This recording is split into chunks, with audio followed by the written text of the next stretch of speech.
In this video today, I'm going to be showing you how you can upload the data for your Dipwell survey to the Dynamic Dunescape Citizen Science app. So when you are logged in, you will be greeted with this page. To choose what survey you are doing, you just press the plus button, which will bring you to this page. Next, you want to choose the water table depth button,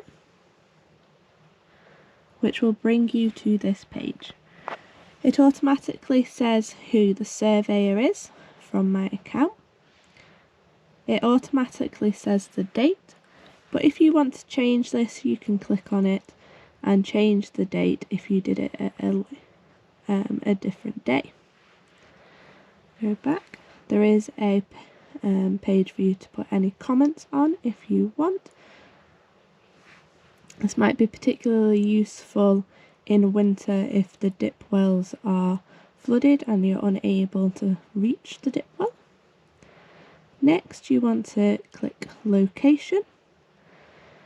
Click site. This does automatically load with the site that you used last time, but you may want to change that. So once you click that, that brings up all the sites. My dip well is on the Ainsdale National Nature Reserve, which I'll click there. And next you want to click Transect, which will bring up the different transects. I'm doing SAC 4, so I'm going to click that one. You can use the map, which will bring up the location of that dip well.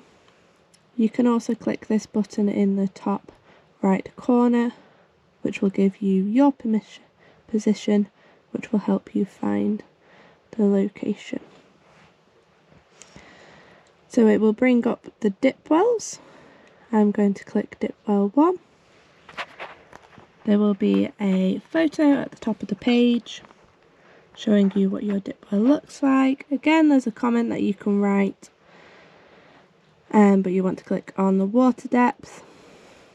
You can click in the button, the little box on the right hand side, and write the depth. So my depth was 45 centimeters. You can also use this slider to change, but I find it easier to type it in. If the water is above the dip well, so if it's flooded, you want to be using negative values, which may happen in the winter. So once you go back, you can add a photo of your visit by pressing the photo button, choosing whether you're going from the gallery or you're taking a photo on the day from your camera, and upload that. Once you've done that, you just click finish, and that will upload your data. So that's how you upload the Dipwell data to our Citizen Science app.